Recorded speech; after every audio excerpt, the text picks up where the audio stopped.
When a monosaccharide is in its cyclic structure or its Haworth structure, that carbon that was the carbonyl carbon is now called the anomeric carbon.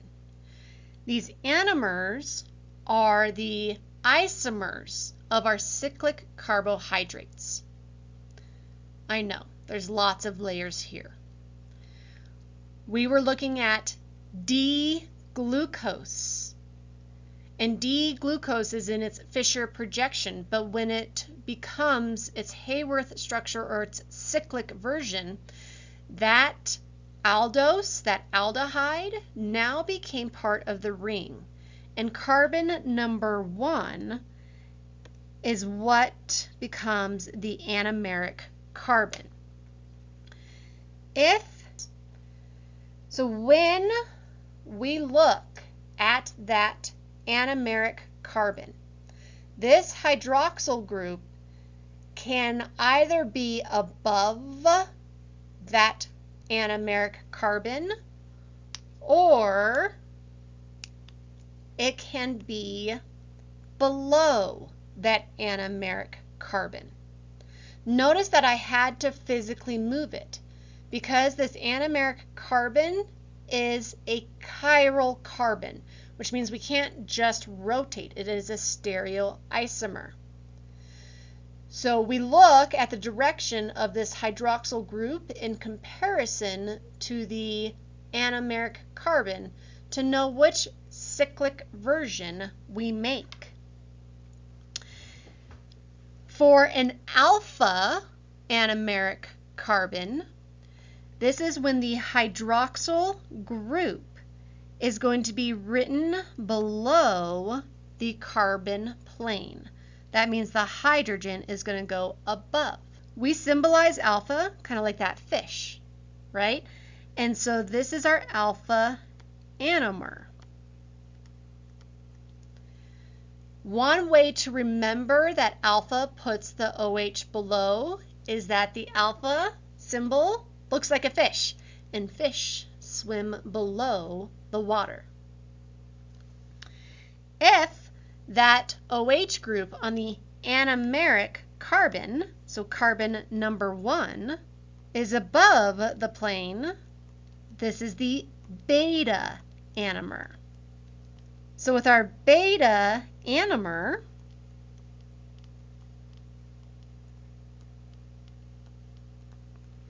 one way to remember it is beta has a B and birds fly high. So they're above that carbon. We have to use the symbol alpha and beta when our monosaccharides are in their cyclic structure because that dictates bonding order when we start to make our disaccharides, trisaccharides, and polysaccharides. So what happens during this internal cyclization reaction is carbon 1, the carbonyl carbon in our aldohexose, or carbon 2 in our ketohexose, is going to be attacked by carbon number 5. Now carbonyls create a trigonal planar structure. So carbonyls are a trigonal planar structure, so it resides on a plane, which means when it gets attacked by that hydroxyl group, that attack can come from one direction or it can come from the other direction, which means that the direction in which that hydroxyl group is swinging in is what dictates the alpha or beta anomer formation. So it's all about the geometry of that carbonyl and then the rotation of that remaining carbon chain that will tell us whether an alpha anomer will form or a beta anomer will form. Looking at D-glucose in its Fischer projection to their Haworth projection.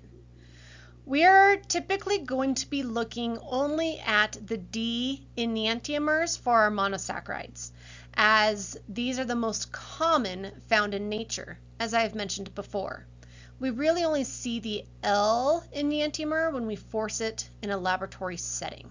What we want to see is that carbon 1, that is our carbonyl carbon, becomes that anomeric carbon.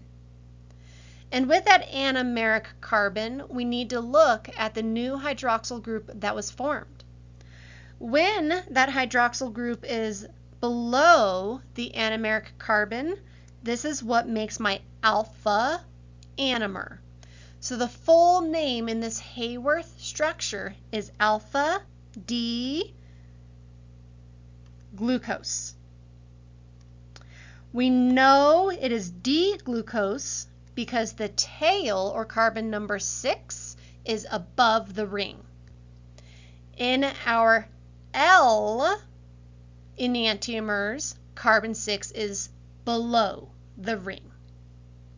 On the bottom structure, we see that the hydroxyl group is above the carbon ring. That is our beta anomer. It's D because of carbon 6 being above the ring. And then we have our glucose. So we have our Fisher projection to our two Haworth structures that can form for D-glucose. Our other aldohexose is D-galactose. D-galactose also has that carbonyl carbon as an aldehyde. So carbon 1 in our structure becomes the anomeric carbon. As we go from our Fisher to the Haworth, that carbon 1 becoming the anomeric carbon, if that OH group is below the ring, we have our alpha anomer. This is D because carbon 6 is above the ring. It is galactose because we look at carbon number 4. Carbon number 4 has the hydroxyl group going above the ring, whereas in glucose on carbon number 4, the hydroxyl group is going below the ring. That is what distinguishes glucose from galactose. Looking at our other Haworth structure, this is our beta anomer because the hydroxyl group is going above the anomeric carbon.